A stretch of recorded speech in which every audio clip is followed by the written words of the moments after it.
بسم اللہ الرحمن الرحیم۔ واقعہ کربلا، امام حسین علیہ السلام کی شہادت پر ذوالجناح کا عجیب منظر۔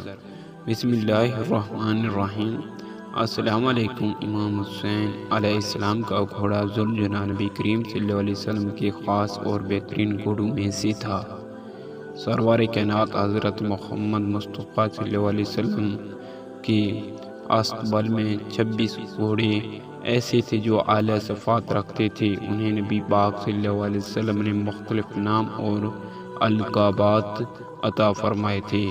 ان 26 گھوڑوں میں سے کربلا کے میدان میں 4 گھوڑے جن کے نام مرتجز، ذوالجناح، عقاب اور میمون تھے، اہل بیت اطہار کے پاس تھے۔ کئی مورخین کے مطابق مرتجز ہی ذوالجناح تھا جس کو نبی کریم صلی اللہ علیہ وسلم نے پالا تھا۔ اس کی غیر معمولی جسامت اور مختلف خاصیتوں کی وجہ سے نبی کریم صلی اللہ علیہ وسلم نے اسے ذوالجناح کا لقب عطا فرمایا تھا، یعنی پروں والا۔ ذوالجناح کی پیشانی پر ایک چمکدار ابھار تھا۔ اس طرح کے گھوڑے حضرت سلیمان علیہ السلام کے پاس ہوا کرتے تھے، جن کے ماتھے چمکدار اور ابھرے ہوتے تھے اور ان کے پر بھی تھے جن کی وجہ سے یہ پرواز کرنے کی صلاحیت رکھتے تھے۔ ذوالجناح کی نسبت امام حسین علیہ السلام سے جڑی تھی اور یہ امام حسین علیہ السلام کا خاص گھوڑا تھا۔ امام حسین علیہ السلام بچپن سے ہی ذوالجناح پر سواری فرمایا کرتے تھے اور اس سے خصوصی محبت رکھتے تھے۔ ذوالجناح بھی امام حسین علیہ السلام سے خاص عقیدت اور محبت رکھتا تھا اور امام حسین علیہ السلام کی ہر بات کو سمجھاتا تھا۔ دوستو، جب کربلا کے میدان میں آقا دو جہاں حضرت محمد مصطفیٰ صلی اللہ علیہ وسلم کے پیارے نواسے کو شہید کیا گیا تو ہر طرف قیامت چھا گئی۔ یزیدی فوجوں نے آل رسول صلی اللہ علیہ وسلم پر ظلم و ستم کی انتہا کرتے ہوئے انہیں شہید کیا تھا اور کربلا کے میدان میں اہل بیت کے مقدس جسم خون میں لت پت پڑے تھے، اور اس دوران ذوالجناح تمام شہیدوں کی لاشوں کے گرد چکر لگا کر امام حسین علیہ السلام کے جسم مبارک کے قریب آ کر رک گیا اور اپنی پیشانی کو امام حسین علیہ السلام کے خون سے لال کرنے لگا۔ امام حسین علیہ السلام کی جسد اقدس کو خون میں لت پت دیکھ کر ذوالجناح کی آنکھوں سے آنسو نکل آئے، اور پھر ذوالجناح نے اس قدر زور سے زمین پر پاؤں پٹخا کے تمام بیابان گونج اٹھے۔ یزیدی فوجیں یہ منظر دیکھ کر حیران و پریشان ہو گئی۔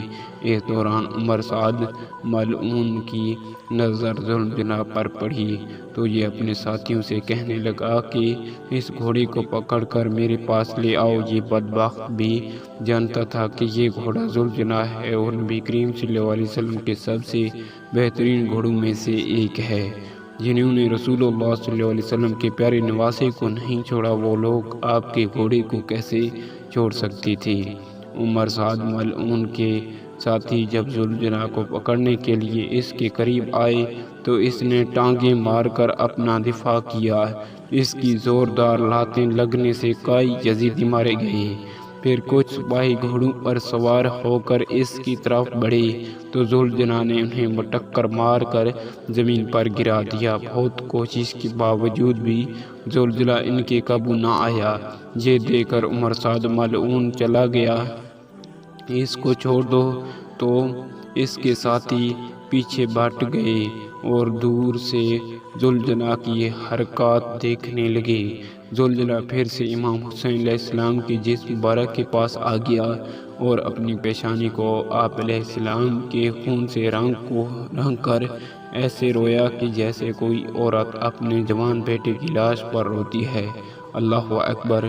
جب جنت کے شہزادے آقا دو جہاں نبی کریم صلی اللہ علیہ وسلم کے جگر کے ٹکڑے حضرت بی بی فاطمہ سلام اللہ علیہ کی آنکھوں کے تارے، شیر خدا حضرت علی کرم اللہ وجہ الکریم کے فرزند کربلا کے میدان میں انتہائی بے دردی سے شہید کیے گئے تو اس وقت ایسا قیامت خیز منظر تھا جو لفظوں میں کبھی بیان نہیں کیا سکتا۔ چرند پرند سے لے کر ہر چیز افسردہ اور غمگین ہو گئے۔ ہر طرف خون کی سرخی پھیل گئی۔ کوئی پتھر بھی اٹھایا جاتا تو اس سے تازہ خون ٹپکنے لگتا، یہاں تک کہ 3 دن تک آسمان بالکل سرخ رہا اور ایسا لگتا تھا کہ اب خون کی بارش برسانے لگے گا۔ ایک جانور ہوتے ہوئے بھی ذوالجلال علیہ رسول اللہ صلی اللہ علیہ وسلم کا بہتا ہوا خون نہ دیکھ سکا، مگر بدبخت یزیدی انسان ہو کر بھی درندے بنے رہے۔ ان کو ذرا برابر بھی شرم نہیں آئی کہ جس نبی صلی اللہ علیہ وسلم کا کلمہ پڑھتے ہیں، اسی نبی صلی اللہ علیہ وسلم کی آنکھوں کے تاروں کو بے دردی سے شہید کر دیا، اور امام حسین علیہ السلام کا سر مبارک کاٹ کر اسے نیزے پر لٹکا کر کوفہ کی گلیوں بازاروں میں گھمایا گیا۔ امام حسین علیہ السلام کے سر مبارک سے قرآن کریم کی تلاوت کی آواز آتی رہی، پر ظالموں کو ترس نہ آیا۔ خاندان رسول اللہ صلی اللہ علیہ وسلم کی بیٹیوں کے سروں سے دوپٹے کھینچ کر بے حرمتی کی گئی، انہیں کوفہ کے بازاروں میں گھمایا گیا۔ یہ منظر دیکھ کر رسول اللہ صلی اللہ علیہ وسلم کے قلب اطہر کو کس قدر صدمہ پہنچا ہوگا۔ آج ہمارے نسبی ملا اور ان کے چیالے معاویہ اور یزید کو بے قصور ثابت کرنے کے لیے کیسے ہیلے بہانے بنا کر سادہ لوگ امت کو گمراہ کرتے ہیں۔ اللہ تعالیٰ کا ان پر قہر نازل ہو جنہوں نے آل رسول اللہ صلی اللہ علیہ وسلم کا ناحق خون بہایا، اور اللہ انہیں ذلیل اور رسوا کرے جو یزید، ولید اور اس کے باپ کی جھوٹی فضیلت بیان کرتے ہیں۔ ان کی شکلوں میں بعض اہل بیت صاف دکھائی دیتا ہے، اور یہ سب یزید کے ساتھ جہنم میں داخل کیے جائیں گے انشاءاللہ۔ رسول اللہ صلی اللہ علیہ وسلم کا فرمان